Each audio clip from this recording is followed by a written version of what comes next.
nhá xong như trong này xong lên tuần na hôm nọ chị mua họ lử lo chị mới chỗ thế chị mới họ lử lo giờ chị lo bỏ nên bỏ nó bỏ cho chị cũng nhung đến nó nữa nên chị cá sắp lại đi bây giờ tao chị mà cũng muốn họ nó nên sai xin à nên chị cá hàng đi cũng chỉ tao ý xong nó là chị cũng khi hàng đi chị nó cũng nó ta là cũng thi là bỏ ta là nè chị cũng nói cho con chơi nó thiên nó trâu cho chị cũng nhung là nó bên nó cái nó cũng nó chả cá thì thế ý lên no xin à ý lên no xưa mà vừa đi chả cá rồi chứ mà nó kinh ý no nữa nó cũng no nữa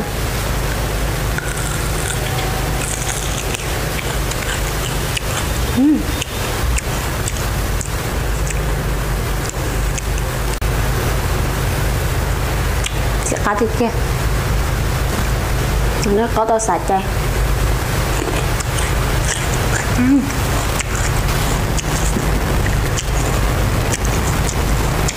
chỉ có nhung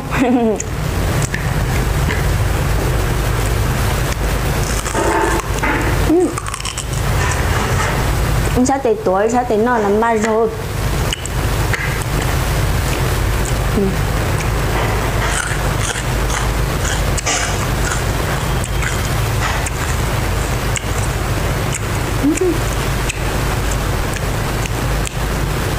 cá đồ cũng như mà chỗ ý như là lối à chỗ nói đừng có cá ở gì nhà này là lâu á chị nên là chị nó khó có to cá nữa nhưng cá đó chỗ mò à có cà phê á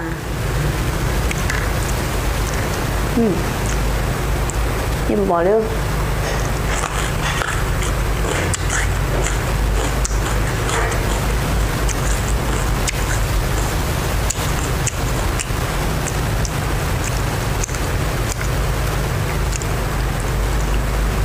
chỉ có những trẻ mà tiêu luôn bé nó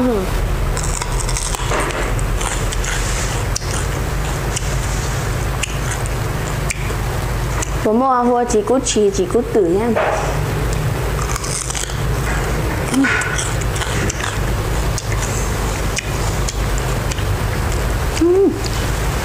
có tô trên hẻm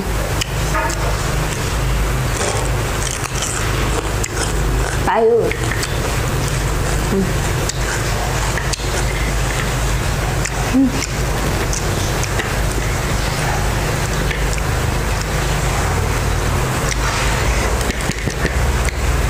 nước dần gì nào nó một con mì em lọc cơ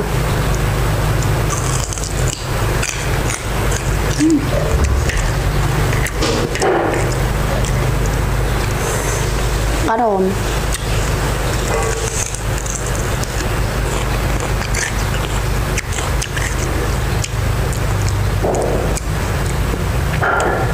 chị tao nói rồi về cái phần tao nói cá chả nếu như là có cá tí chị vừa lớn đâu không chị cá hàng chị tao nói rồi sốt đến cái phần tao nói có cá chăn nó này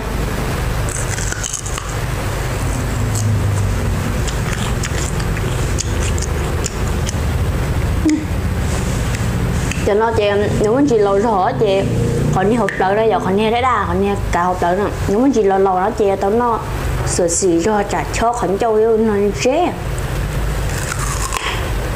thì nên bỏ của nó nên thế bỏ cho bọn cho to họ nên chế hết nữa tạo à những nhà đi học em lời lò à ôi nên thế bỏ của nó thì lòng giờ nó to nè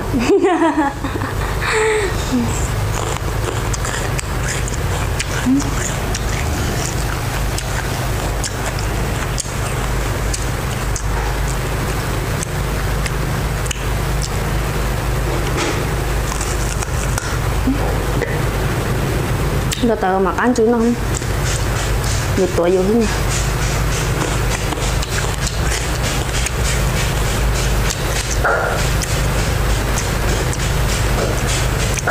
xem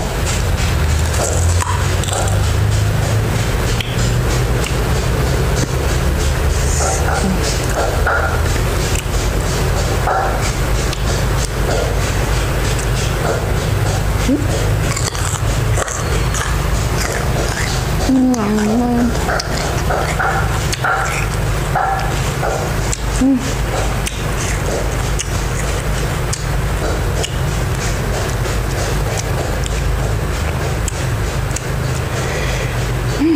có ăn gì luôn.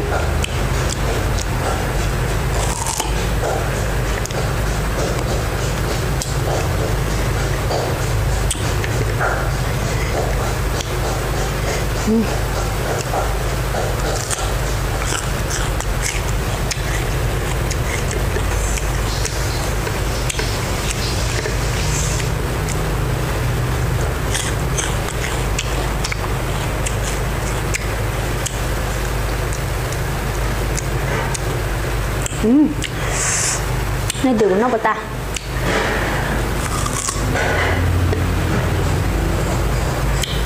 Cũng như tao này đi phần chỗ này nhớ nào cũng nó món giò bài thâu lò đã cán chui.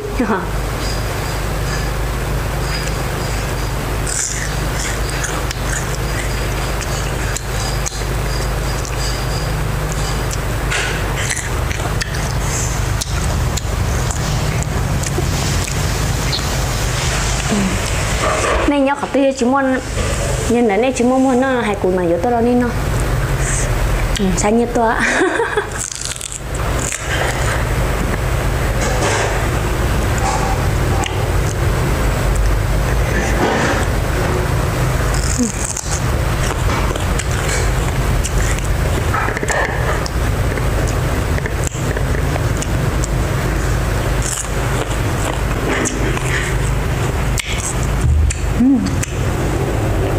Khó hơn đấy rồi.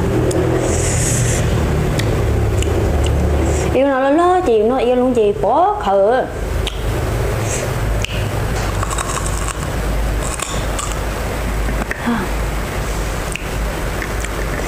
Nhưng tôi thành nó cũng ngon, cưỡi lưng cũng nó làm vũ nhưng mà bông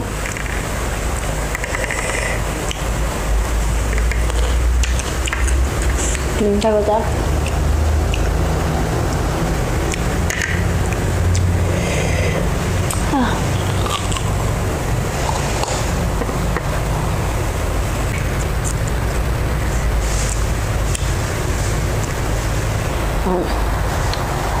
Giờ bỏ nhà này chỉ phô cả, nó còn nói là phô cả cũng trên ngon.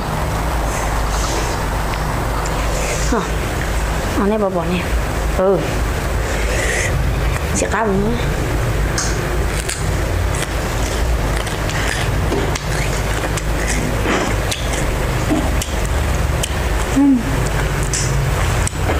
Sẽ là phán tiếng ngắn ngon. Cá là cá gì là gì à? Cá là cá.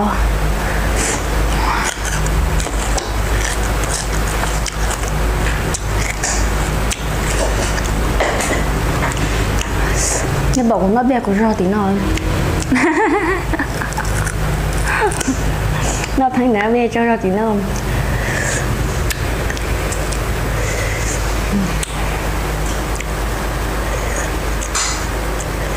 Oh my.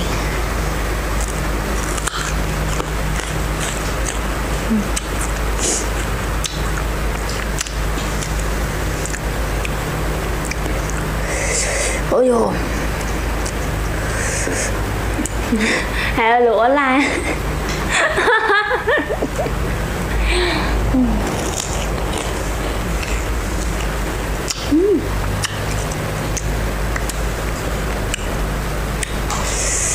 Có là có cá chưa chín nhé.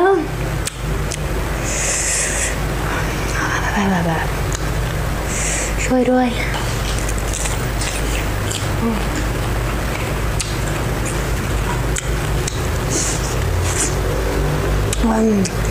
Ấy lên mê vải luôn.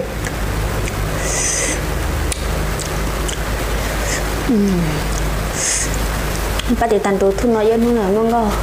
Đợi chiên nữa.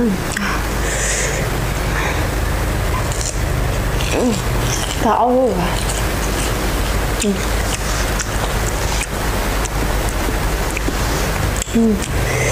Cô chỉ bao giờ có sư của vải đâu thì bé lờ. Lâu đâu.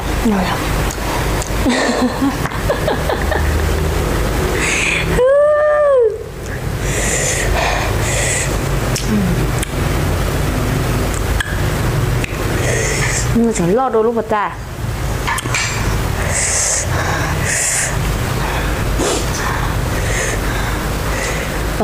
Rồi chỉ là thì rất là chỉ cho hắn nó rồi.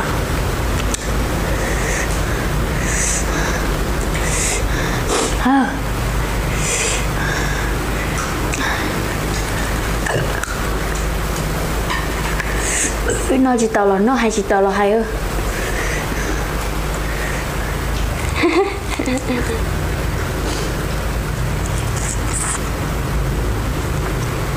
Người ơi.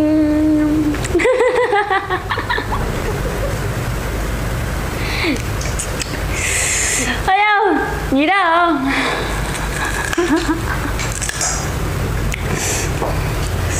Chỉ lần nó tu giờ còn chị đó, chị bay cái xe của là hay gì chị có hả chị? Nó lột đôi chỗ chờ cá đôi thôi, gì lâu vậy cá? Gì?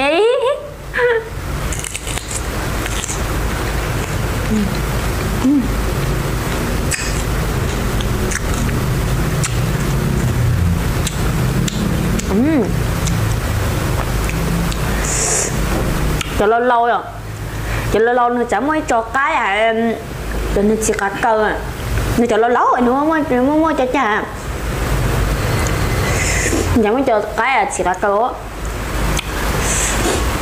chỉ có nhung mà cũng nhìn sai chờ lâu lâu nó ha, không chờ lâu lâu thế, chờ em mò ấy à, chờ mò cho nên chỉ cho cá hàng vị tia, như chị, nếu có thì nó có chỉ tao cá một chờ lâu lâu nè.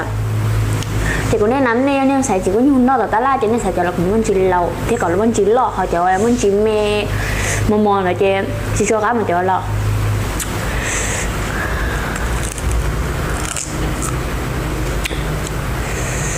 ôi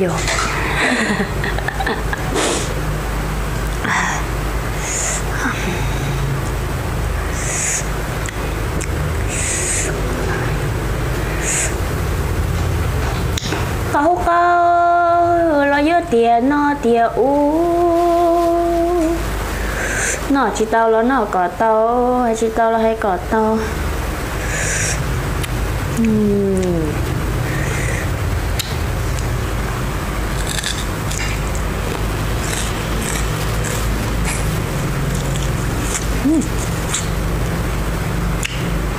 ngon rồi nó lấu thì cái hay bố những cái đồ chỗ lùa họ theo những cái đồ chỗ mò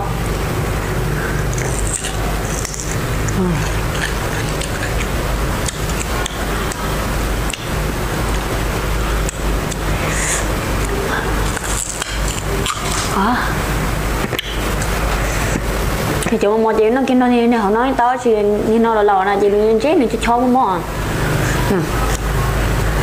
người tức là lò nên là tiền cho mò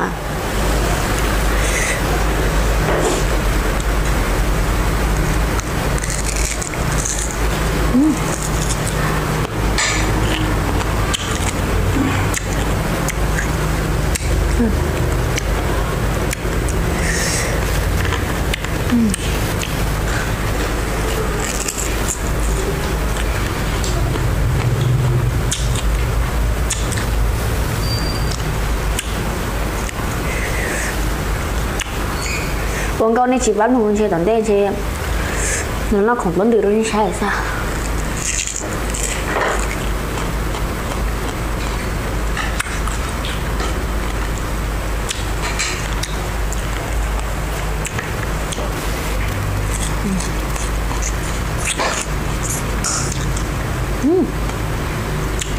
mới lại tự lo cá chưa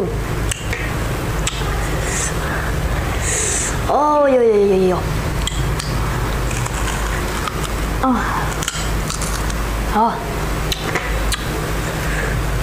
nghe họ no lò thôi do chị lấy ngoài lò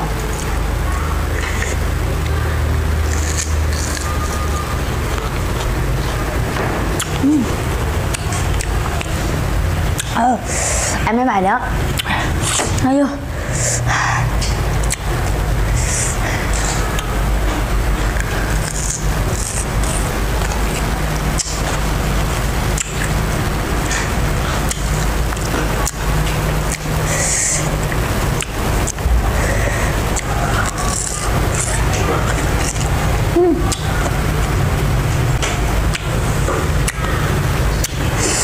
chuyện đó nó trên gì đoàn chỉ thôi chỉ vậy thôi nói là chỉ cho cá mở mới trong đời suy chân kia nè thì xin chị đùa nó ở trong này bảo là sẽ bye bye